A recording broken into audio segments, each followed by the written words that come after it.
Assalamualaikum warahmatullahi wabarakatuh. Sebelumnya saya ucapkan banyak terima kasih kepada Bapak Ibu Guru yang sudah meluangkan waktunya dalam kesempatan ini untuk mengikuti kegiatan pada siang hari ini, yaitu diseminasi positif. Yang terhormat Ibu Yuni Pratiwi selaku Waka Humas, dan yang saya hormati pula Bapak Ibu Guru yang telah hadir di sini. Pada kesempatan siang hari ini nanti kita akan mengikuti kegiatan diseminasi positif yang akan dibawakan oleh Ibu Weni Arizona. Sebelum memulai acara pada siang hari ini, saya persilakan kepada Ibu Yuni Pratiwi selaku Wakil Humas untuk menyampaikan prakata 1-2 patah kata untuk kita semuanya. Monggo Bu Yuni.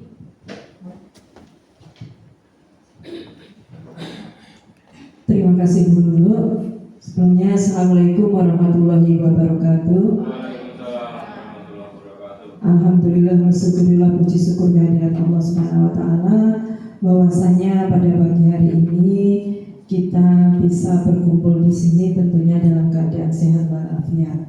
Salam dan sholawat senantiasa kita haturkan kepada Nabi kita, Nabi junjungan kita, Nabi Muhammad SAW, yang tentunya kita nantikan syafaatnya di yaumul kiamah nanti. Amin.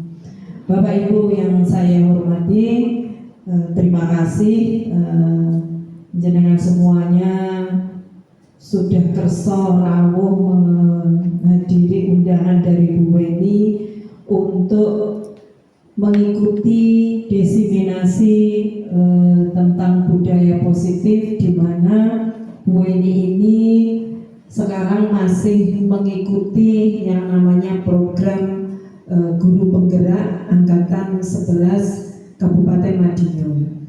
Nah, untuk kali ini itu masih masuk di modul 1.4 ya Bu Weni, di mana di modul 1.4 ini ada materi tentang budaya positif.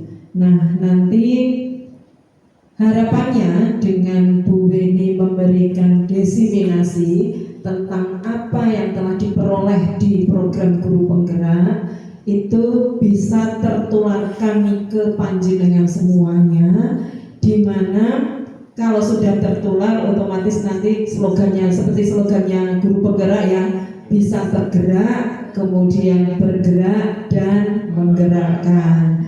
Nah, budaya positif saya kira sangat penting untuk kita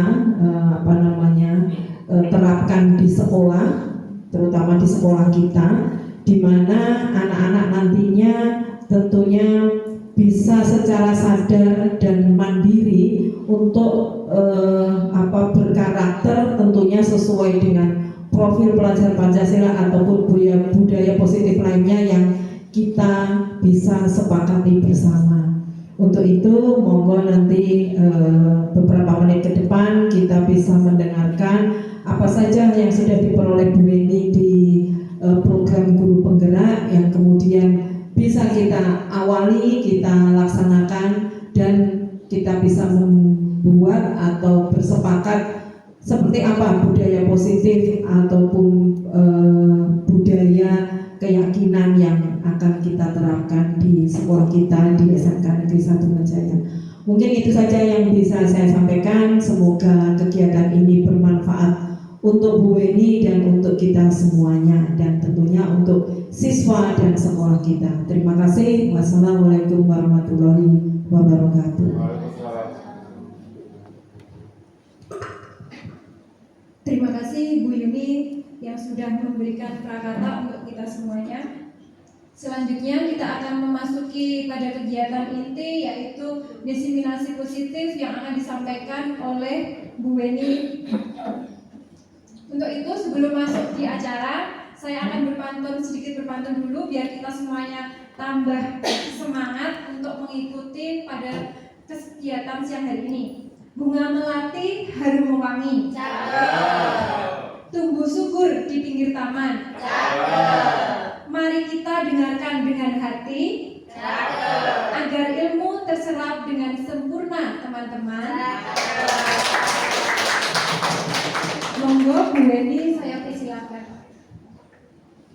kasih Bu waktunya. Masih semangat guys semuanya? Masih semangat guys semuanya? Coba saya pengen ngetes semangat panjenengan semuanya. Semangat pagi.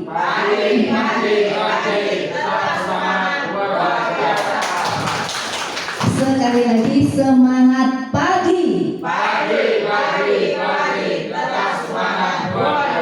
Terima kasih, tepuk tangan seikhlasnya untuk panjenengan semuanya. Oke, kita mulai kajian nggih langsung. Assalamualaikum warahmatullahi wabarakatuh. Terima kasih saya ucapkan kepada panjenengan semuanya atas rawuhnya, atas kesediaan dan atensinya untuk bisa hadir dan rawuh di ruang BK yang cukup sederhana ini dalam acara diseminasi budaya positif di sekolah, khususnya di sekolah kita yaitu SMK Negeri 1 Mejayan, yang nantinya akan saya bawakan sendiri selaku rangkaian dari program pendidikan calon guru penggerak angkatan 11 Kabupaten Madiun. Lanjut Bu. Oke, salam dan bahagia Om Swastiastu, Namo Buddhaya, salam kebajikan. Assalamualaikum warahmatullahi wabarakatuh. Selamat datang para bapak ibu guru hebat semuanya, para bapak ibu guru yang luar biasa. Mari kita belajar berkolaborasi, saling mendukung demi mewujudkan budaya positif di sekolah kita. Oke. Untuk konsep utama dari modul budaya positif, yang pertama adalah perubahan paradigma belajar, yang kedua disiplin positif, yang ketiga kebutuhan dasar manusia, yang keempat motivasi perilaku manusia, yang kelima posisi kontrol restitusi. Bawahnya Bu.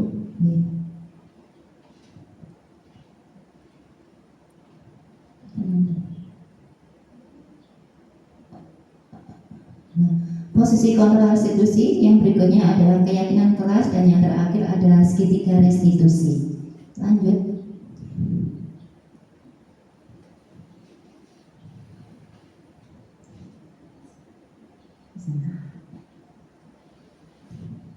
Langsung aja. Oke. Nah, sebelum kita masuk di materi selanjutnya, di sini saya ingin menyampaikan bahwasanya tujuan diadakannya kegiatan diseminasi kegiatan disiplin positif itu tidak hanya pengimbasan bagi diri kita sendiri selaku tenaga pendidik atau selaku guru, tetapi yang terpenting adalah memberikan kebermanfaatan yang positif terhadap anak didik kita supaya mereka bisa berkembang sesuai dengan passion dan kebutuhannya untuk mencapai nilai-nilai yang ada di dalam proyek pelajar Pancasila. Oke, sebelum kita masuk di materinya, di sini ada pertanyaan pemantik. Yang pertama, di sini monggo kita perhatikan bersama nih. Hukuman itu dapat mendisiplinkan anak. Kira-kira dari panjenengan semuanya yang hadir di sini itu setuju apa mboten nih Bapak Ibu guru tentang pernyataan atau pertanyaan pemantik yang pertama? Monggo. Setuju. Hukuman dapat mendisiplinkan anak. Lanjut pertanyaan pemantik yang berikutnya. Pemberian hukuman dengan hal positif seperti membaca atau membersihkan halaman sekolah dapat meningkatkan disiplin anak. Setuju boten? Setuju. Lanjut yang berikutnya lagi, dengan memberikan penghargaan dapat meningkatkan motivasi belajar anak. Setuju boten Bapak Ibu guru? Setuju semuanya dengan pertanyaan pemantik. Oke. Yang berikutnya adalah adanya perubahan paradigma belajar. Di sini ada suatu fragmen yang mana fragmen tersebut tentang kegiatan kepalan tangan. Coba panjenengan bayangkan semuanya, okay? Mungkin bisa kita ambil sampel dari Bu Amanah dengan Bu Gema. Monggo Bu.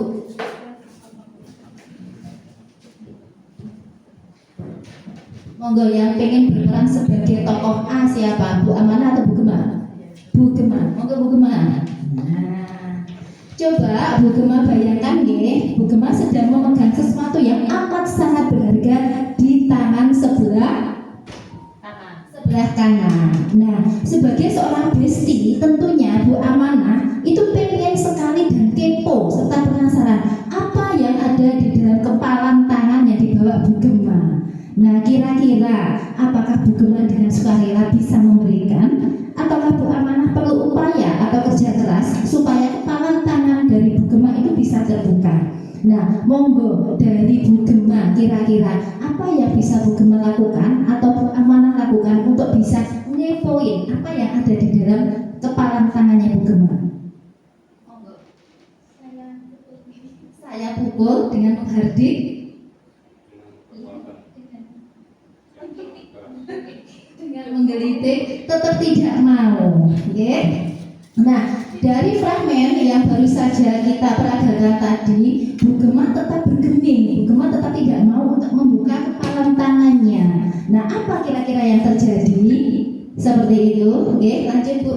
Oke, kira-kira apa yang terjadi? Ya, bahwasanya tadi dari kegiatan Bu Gema mulai menyembunyikan sesuatu yang amat sangat berharga di dalam kepalan tangannya, sampai dengan Bu Amanah melakukan upaya mulai dari merayu, menghardik, bahkan dengan memukul tadi, bahwasanya posisi kontrol yang paling kuat itu ada dalam diri kita masing-masing. Ya, jadi seberat apapun upaya, mungkin sekeras apapun usaha yang dilakukan Bu Amanah terhadap Bu Gema untuk bisa menunjukkan apa yang ada di dalam genggam tangannya, sepanjang Bu Gema tetap berpendirian untuk tidak mau membuka atau memberikan, berarti posisi kontrolnya yang terkuat ada di dalam diri kita masing-masing.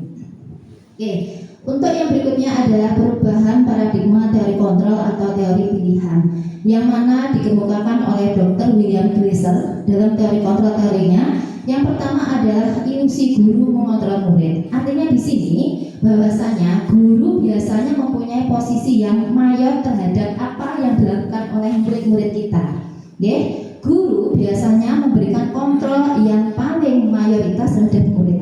Tetapi tidak jarang pula ketika guru memberikan suatu perintah, tetapi ada beberapa atau memang atau mungkin dari murid-murid kita itu tidak pernah mau untuk melakukan apa yang diperintahkan oleh guru tersebut. Yang kedua adalah ilusi bahwa kritik dan membuat orang merasa bersalah dapat menguatkan karakter.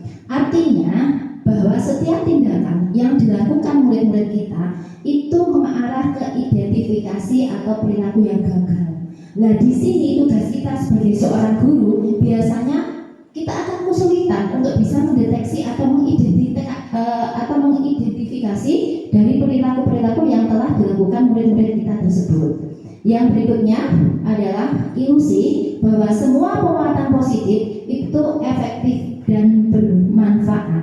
Artinya di sini bahwasanya kita sebagai seorang guru acap kali mempunyai satu bentuk pemahaman kalau apapun yang dilakukan oleh kita selaku guru atau tenaga pendidik itu selalu memberikan kebermanfaatan yang efektif dan juga penguatan positif terhadap peserta didik kita. Dan yang terakhir adalah ilusi bahwa orang dewasa itu memiliki hak untuk memaksa. Acap kali kita sebagai seorang guru kita secara tidak langsung seringkali melakukan hal-hal tersebut, tetapi memang kita juga jarang untuk menyadari bahwa kita sering memaksakan kehendak kita terhadap murid kita. Nah, hal-hal tersebut itulah yang bisa menggambarkan bahwasanya orang dewasa memiliki hak penuh untuk bisa memaksakan kehendak kepada orang lain. Lanjut, Bu.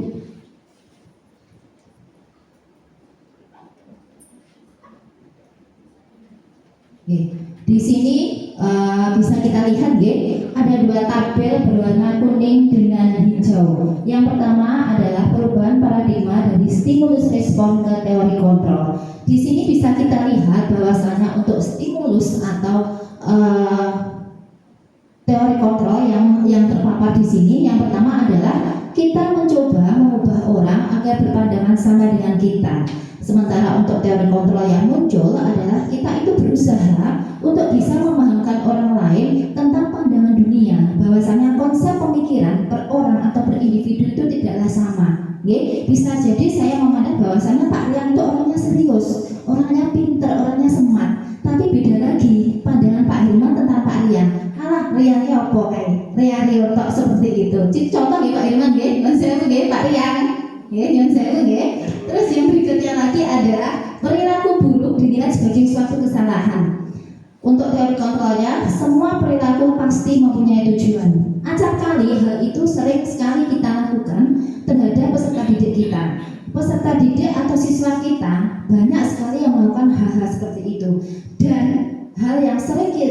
kita lakukan adalah kita ngebiah-biah, ibaratnya seperti itu ya istilahnya. Pokoknya nek bocah renov dianggap bocah bersalah, padahal belum tentu hal tersebut dilakukan siswa. Yang jelas semua perbuatan yang dilakukan peserta didik kita atau siswa itu pasti mempunyai satu bentuk tujuan. Yang ketiga, stimulus responnya adalah orang lain bisa mengontrol saya. Sementara untuk teori kontrolnya, yang bisa mengontrol diri kita sendiri adalah sinten? Diri kita sendiri, bukan orang lain. Terus yang berikutnya adalah pemaksaan ada pada saat bujukan gagal.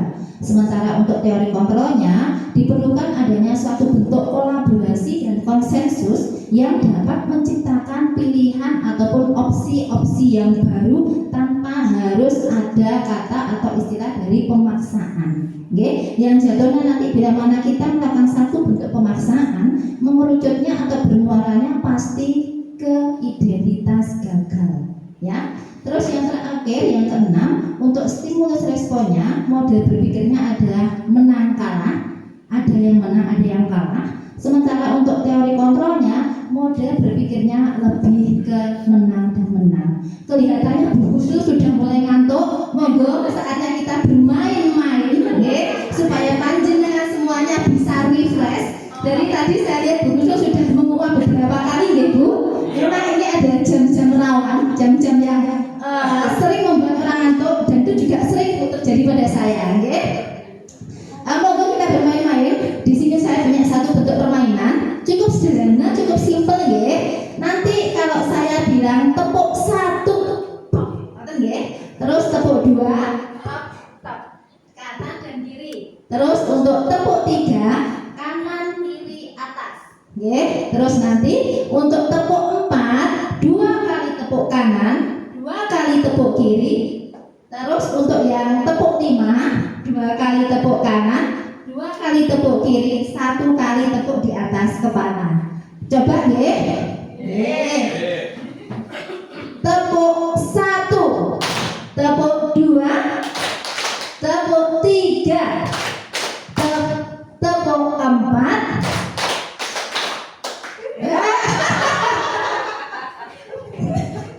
Gitu, panjenengan tidak konsentrasi. Kalau panjenengan tidak konsentrasi, maka akan berbau apa? Kalau panjenengan tidak konsentrasi, berbau terasi, Pak Ria, karena panjenengan tidak konsen. Kita ulangi sekali lagi, tepuk 1, tepuk 2, tepuk 3, tepuk 4, tepuk 5, 2 kali tepuk 4,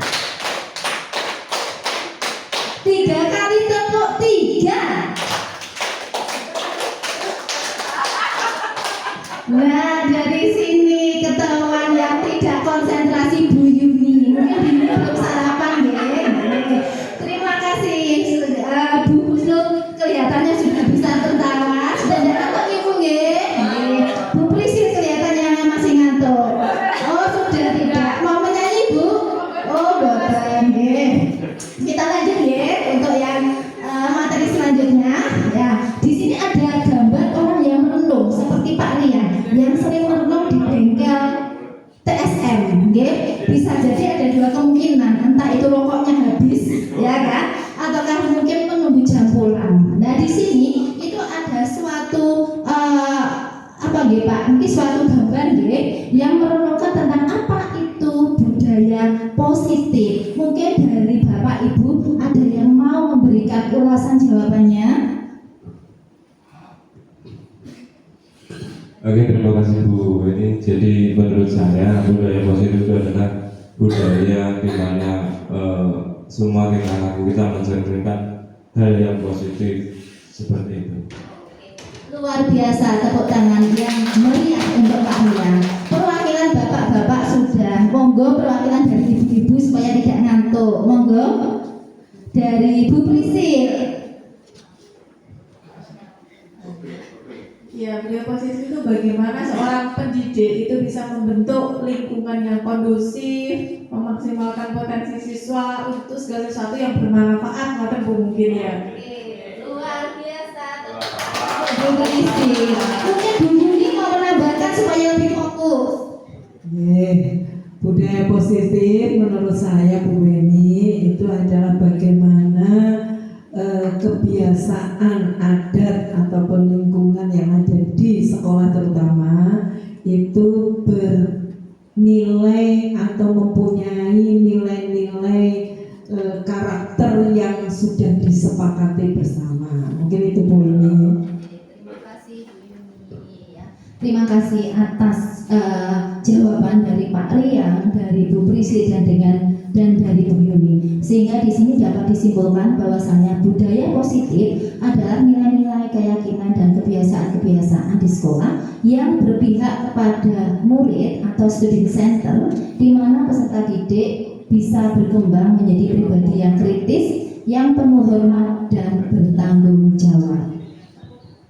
Dari budaya positif tadi, terciptalah suatu identitas positif, yaitu disiplin positif. Disiplin positif di sini adalah suatu cara menerapkan disiplin baik di lingkungan rumah, di lingkungan sekolah, tanpa adanya suatu bentuk kekerasan atau ancaman yang di dalam prakteknya itu melibatkan komunikasi tentang perilaku yang efektif antara guru dan peserta didik. Dengan menerapkan budaya positif diharapkan nantinya akan dapat menumbuhkan kesadaran secara pribadi untuk melakukan sesuatu tanpa adanya suatu intimidasi, tanpa adanya suatu ancaman iming-iming hadiah ataupun suatu hukuman.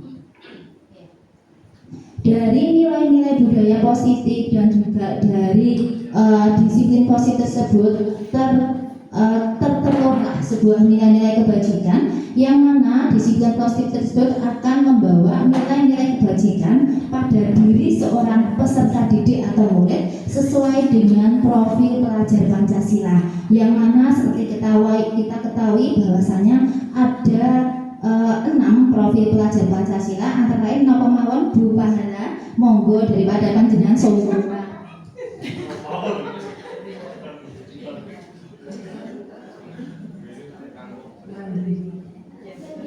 Mandiri, beriman bertakwa kepada Tuhan Yang Maha Esa dan berakhlak mulia, berkebinekaan global, bergotong royong, kreatif dan bernalar kritis. Tadi Bu Pahala tadi konsentrasi penuh nggih, ndak bau terasi. Ngaten nggih. Lanjut dulu.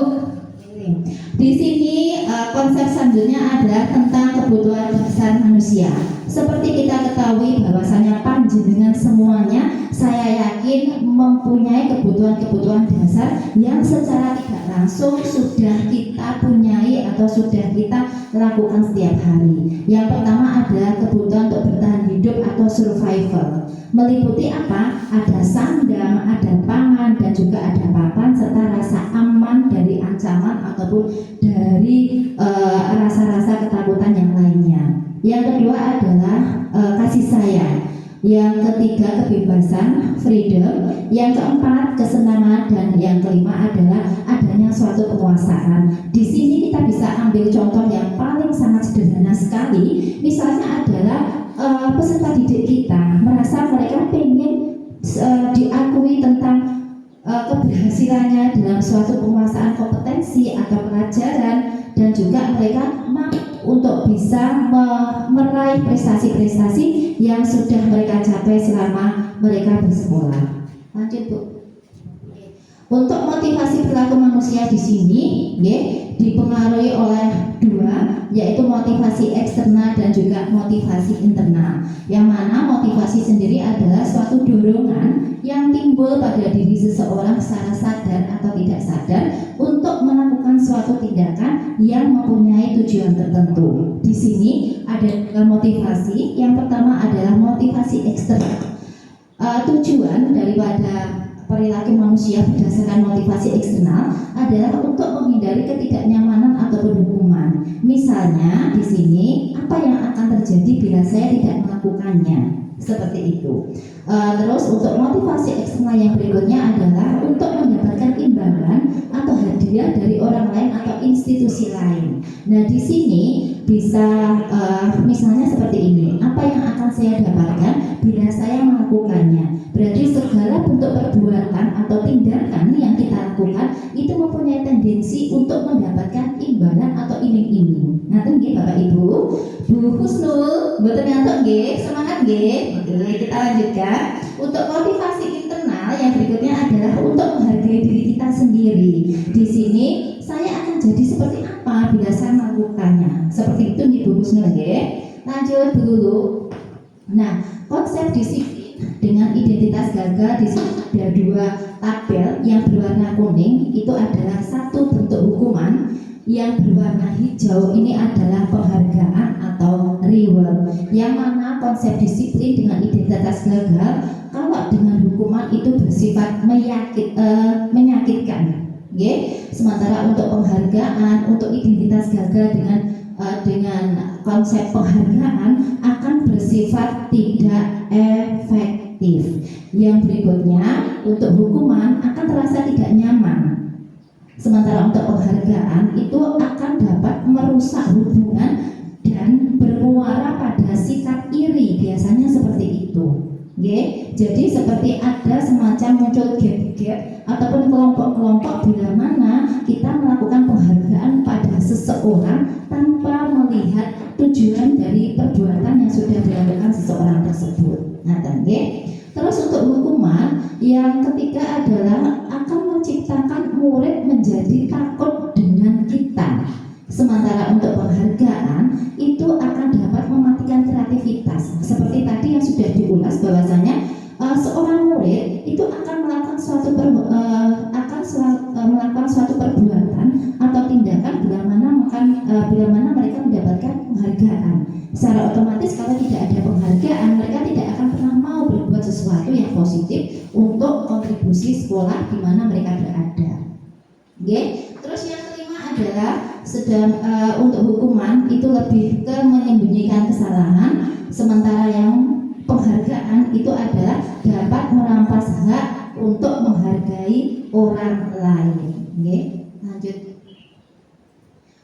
Yang berikutnya di sini adalah konsep disiplin dengan identitas sukses. Yang mana untuk identitas sukses di sini ada dua. Yang pertama adalah konsekuensi dan yang berikutnya adalah restitusi. Untuk konsekuensinya itu bersifat jangka pendek, sementara untuk restitusi bersifat jangka panjang dan menjadikan murid lebih bertanggung jawab atas perbuatan atau perilakunya yang sudah dilakukan. Terus yang kedua, adanya satu bentuk monitoring berkelanjutan. Sementara untuk restitusi itu lebih fokus kepada pemecahan masalah dalam jangka waktu yang panjang. Yang konsekuensi yang ketiga itu menimbulkan satu bentuk stimulus dan respon. Sementara untuk restitusi itu akan lebih membawa murid untuk dapat menghormati dirinya sendiri dan juga menghormati orang lain. Yang keempat, untuk konsekuensinya murid akan menghormati peraturan, sementara untuk restitusi akan muncul suatu bentuk teori kontrol yang nantinya tidak hanya berguna bagi kita sebagai seorang guru, tapi yang terpenting adalah penerapannya kepada para peserta didik kita. Dan yang terakhir adalah murid kehilangan waktu untuk bisa menuruni kesalahan, sementara untuk restitusi murid akan bersemangat untuk dapat memperbaiki kesalahan yang telah mereka perbuat. Yang berikutnya adalah konsep disiplin dengan pendekatan restitusi. Nah, restitusi di sini adalah suatu proses untuk menciptakan kondisi baik bagi murid untuk memperbaiki kesalahan mereka sehingga mereka bisa kembali kepada kelompok mereka dengan karakter yang lebih kuat. Restitusi juga merupakan suatu proses kolaborasi yang mengajarkan murid untuk mencari solusi dari masalah yang mereka lakukan dan membantu murid berpikir tentang orang seperti apa yang ingin mereka capai atau tujuan mulia dari mereka dan bagaimana mereka harus memperlakukan atau membuat orang lain menjadi lebih mulia sesuai dengan yang diajarkan oleh dosen seorang tokoh yang mencetuskan tentang pendekatan restitusi untuk penerapan konsep disiplin. Nah, sementara untuk ciri-ciri restitusi di sini adalah yang pertama, restitusi itu bukan untuk menebus kesalahan, melainkan kita bisa belajar dari kesalahan. Yang kedua, restitusi dapat memperbaiki suatu hubungan. Dan yang tidak kalah penting di sini, restitusi adalah tawaran, bukan paksaan. Oke? Terus yang berikutnya adalah untuk menuntun melihat ke dalam diri. Yang selanjutnya adalah mencari kebutuhan dasar yang mendasari tindakan. Terus yang berikutnya adalah fokus pada karakter, bukan tindakan. Dan yang terakhir adalah fokus pada pemecahan solusi yang telah diperbuat tanpa adanya satu bentuk paksaan dari pihak luar manapun. Lanjut dulu. Di sini perbedaan, ada tabel perbedaan antara hukuman, konsekuensi dengan restitusi. Di sini misalnya ada contoh kasus yang mana ada seorang siswa yang tidak mengerjakan tugas. Untuk hukuman biasanya ya yang sering dan acap kali kita lakukan, biasanya guru menghukum siswa dengan push up 15 kali. Nggih, napa nggih? Nggih, itu sering sekali masih kita terapkan nggih di sekolah. Yang kedua, biasanya kalau siswa tidak mengerjakan tugas, guru akan marah dan menjadikan murid itu takut kepada kita. Sementara untuk konsekuensi, guru akan memberikan satu bentuk konsekuensi berupa murid diberikan kesempatan untuk bisa mengerjakan tugas pada waktu jam-jam istirahat. Yang kedua, guru akan dengan tegas memperingatkan murid untuk bisa menghormati peraturan, termasuk untuk mengerjakan tugas yang telah diberikan kepada murid. Sementara untuk restitusinya, guru menanyakan keyakinan kelas dan membantu murid dalam menyelesaikan masalah. Yang kedua, guru akan bersikap terbuka sehingga murid tidak hanya menghormati dirinya sendiri, dan yang terpenting adalah bisa ngajeni, bisa menghormati panjenengan selaku bapak ibu guru yang hebat. Di sini ada 5 posisi kontrol restitusi. Yang pertama adalah kita sebagai penghukum. Biasanya kata-kata yang muncul adalah patuhi aturan sekolah lalu berdiri di depan kelas berdasarkan contoh kasus yang tadi. Nggih Pak Irman nggih? Nggih. Terus pembuat rasa bersalah. Di sini mungkin kata-kata yang bisa kita berikan ya, berapa kali Bu Guru harus memberitahu kamu, Bu Guru sangat kecewa dengan Pak Hirman yang hari ini tidak mengerjakan PR. Ngerti nggih Pak Hirman? Oke. Terus posisi kita sebagai teman, biasanya ayolah Man Hirman, ayolah Din Nurdin, buat Ibu Guru bangga dengan apa yang sudah kamu torehkan di sekolah ini. Ngerti nggih? Terus sebagai seorang pemantau, bila kamu sudah melanggar peraturan dan konsekuensinya sudah jelas, harus tahu, okay? Dan yang paling tinggi kastanya di sini yang seharusnya kita bisa terapkan untuk peserta didik kita adalah posisi kita sebagai seorang manajer, okay? Jadi bila mana kita bisa menjadi seorang manajer, kita akan tahu kesalahan-kesalahan itu bagaimana ya, apa yang sudah diperbuat oleh siswa kita, dan kira-kira tindakan apa yang bisa dilakukan siswa tersebut untuk memperbaiki kesalahan-kesalahan yang telah mereka perbuat. Lanjut Bu. Ya. Di sini konsep selanjutnya adalah tentang keyakinan kelas. Sebelum kita masuk di pengertian keyakinan kelas, di sini saya mempunyai 2 kalimat pemantik. Yang pertama, mengapa saat mengendarai sepeda motor kita harus menggunakan helm? Tentunya keyakinan kelas ataupun pertanyaan yang muncul di benak panjenengan itu tuh apa kira-kira? Kalau kita bersepeda motor itu wajib mengenakan helm. Untuk apa? Kira-kira? Untuk keselamatan. Terus yang berikutnya, mengapa kita harus menggunakan masker dan mencuci tangan? Kira-kira supaya apa nih Bapak Ibu? Supaya bisa menjaga kesehatan. Oke? Dari sini ada keselamatan, ada kesehatan, muncullah satu bentuk keyakinan kelas, yang mana keyakinan kelas adalah salah satu disiplin positif yang bisa kita terapkan dalam membangun budaya positif di sekolah. Dengan adanya keyakinan kelas di setiap kelas diharapkan dapat mewujudkan tujuan pendidikan yang sekali lagi orientasi atau kiblatnya tetap kepada profil pelajar Pancasila. Untuk pembentukan keyakinan kelas sendiri, saya yakin panjenengan semuanya sudah pernah untuk melakukannya. Nggih. Sebelum memulai suatu pelajaran, biasanya kita selalu membuat kesepakatan kelas, membuat keyakinan kelas yang dibuat bersama-sama antara kita sebagai guru dengan peserta didik.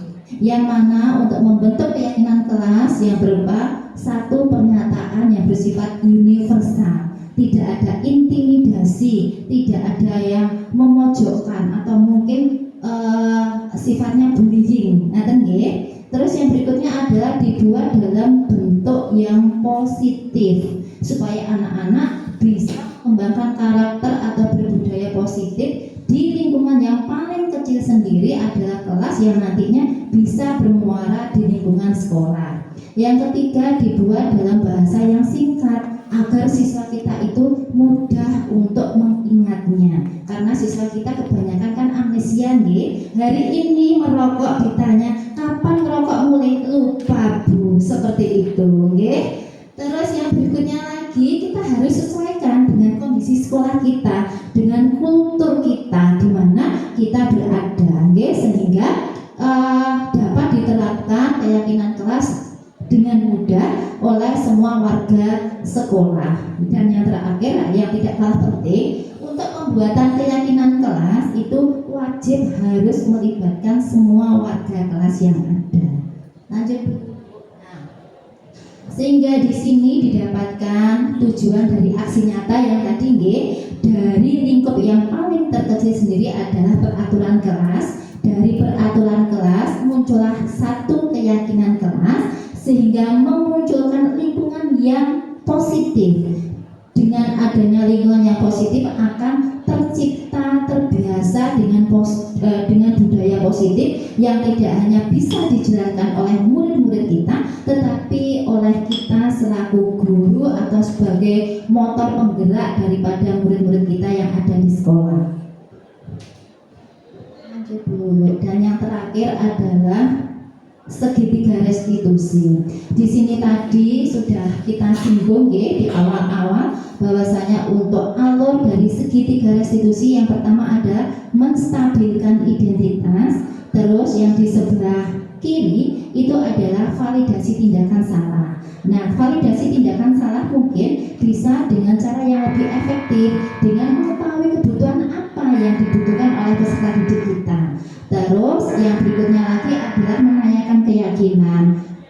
Kira-kira untuk menanyakan keyakinan, hal apakah yang bisa kita lakukan adalah kita menanyakan sekali lagi pada anak dan anak didik kita, nilai-nilai apa yang sudah disepakati bersama sehingga mereka kok sampai dengan melakukan kesalahan. Yang selanjutnya adalah setelah mereka mengetahui keyakinan kelas seperti apa, mereka bisa mewujudkan cita-cita menjadi orang yang seperti apa yang mereka inginkan. Lanjut dulu. Demikian diseminasi pada siang hari ini dari saya yang cukup singkat. Sebelum saya mengakhiri sesi ini, izinkanlah saya untuk berpantun supaya panjenengan semuanya lebih fresh, tidak ngantuk, dan setelah ini bisa dilanjutkan dengan makan siang. Untuk pantunnya, dari mana datangnya hati? Oh, maaf, salah nggih? Salah. Saya ulangi nggih, supaya panjenengan berarti yang tak konsentrasi saya. Ngaten nggih? Saya ulangi, dari mana datangnya cinta? Dari mata turun ke hati. Terima kasih atas waktunya. Kehadiran Anda sangat berarti. Terima kasih sekali lagi saya ucapkan pada panjenengan semuanya yang sudah meluangkan sedikit waktunya untuk dapat dinarak di ruang BK ini. Semoga budaya positif ini tidak hanya berguna bagi panjenengan semuanya sebagai seorang bapak ibu guru hebat, tapi yang terpenting adalah bagi para peserta didik kita supaya bisa mengarah ke karakter yang positif sesuai dengan profil pelajar Pancasila. Terima kasih, selamat siang. Assalamualaikum warahmatullahi wabarakatuh.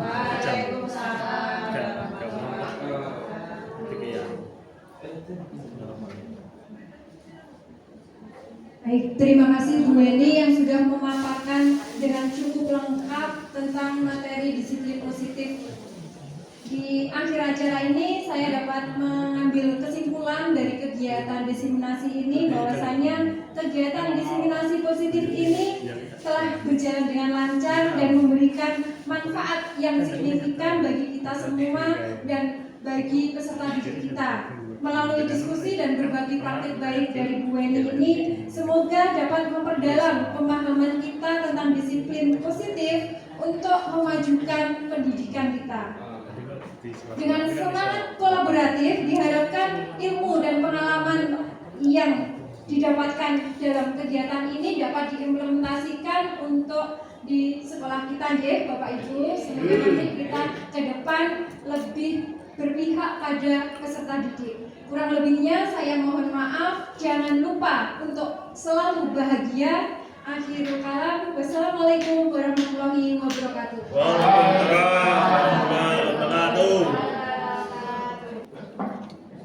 Assalamualaikum warahmatullahi wabarakatuh. Saya Yuni Pratiwi, SPD.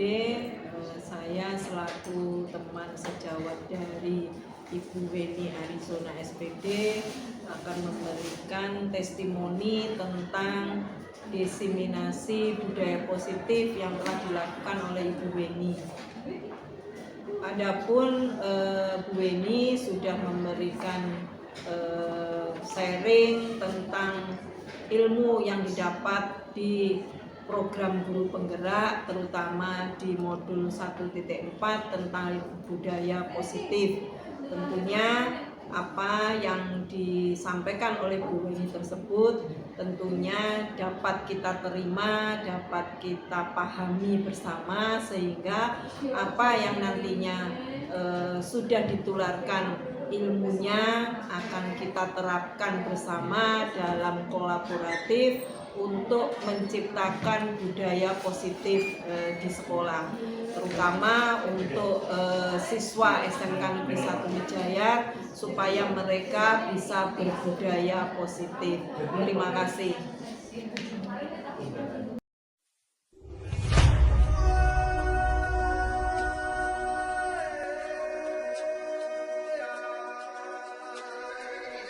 Oke, nanti dari sini kita akan membuat keyakinan kelas atau kesepakatan kelas. Jadi nanti bisa tolong ya, masing-masing dari kalian bisa menuliskan keyakinan atau kesepakatan kelas yang nantinya bisa ditempel di kelas ini.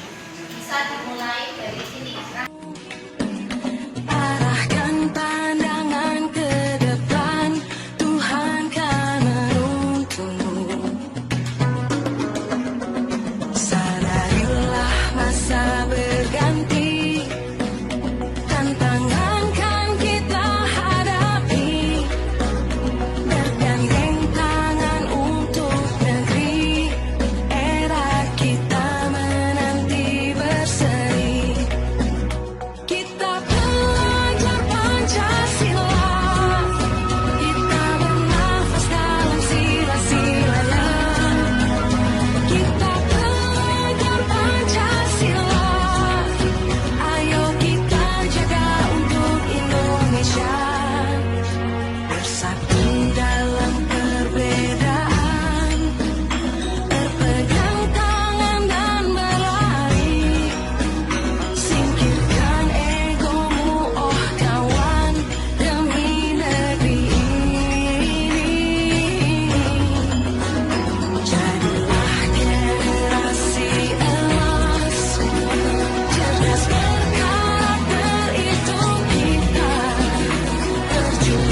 Thank you.